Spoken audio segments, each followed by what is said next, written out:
Magical Mail by Claire Barker. Chapter 1. Faith is a crybaby.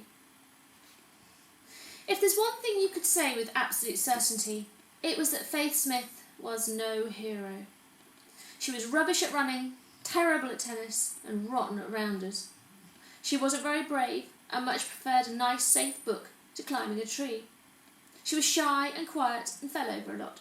In fact, if you blinked, you might miss her completely.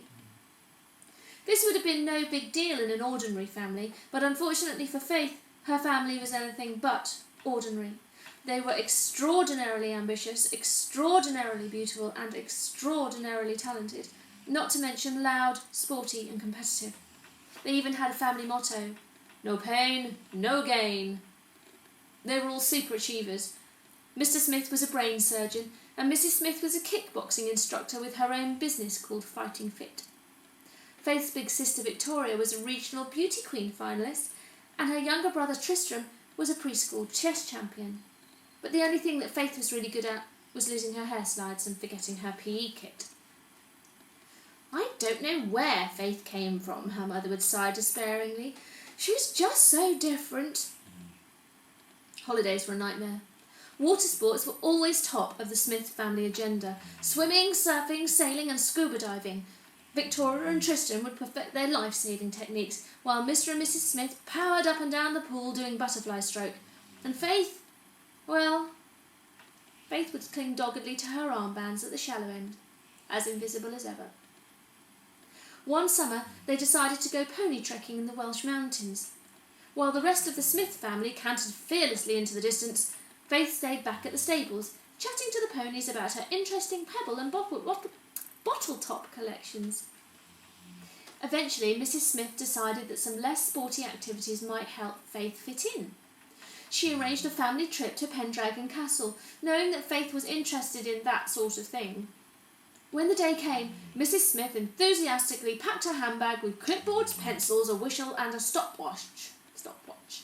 She insisted that these items were absolutely necessary to ensure that Team Smyth completed the castle quiz in record time. Unfortunately, within 10 minutes of arriving at the castle, Faith began to feel anxious about bats getting caught in her hair. Grumpily, the whole family trudged back to the safety of the car. "Faith spoilt it again," said Victoria, examining her immaculate nails.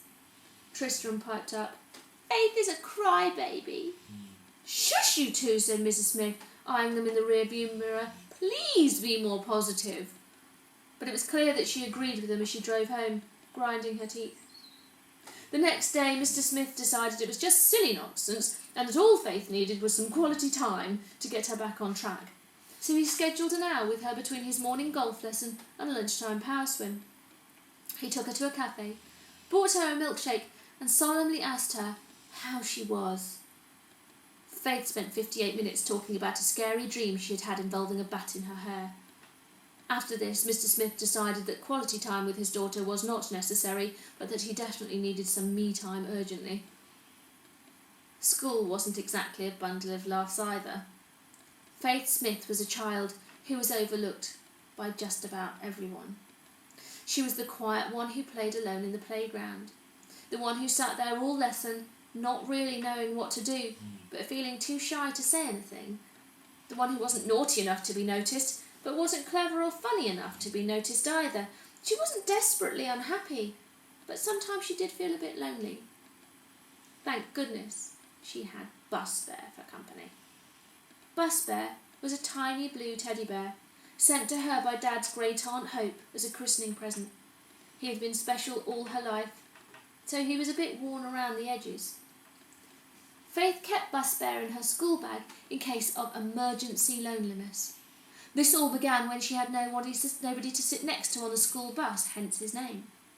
She was very careful to keep him a secret because she thought the other children might laugh if they found out about him. Victoria and Tristram certainly did. Of course, she would have liked a special human friend more than anything, but everybody was in a gang already, so that was that. It was a shame because Faith was kind and loyal. She was patient and thoughtful.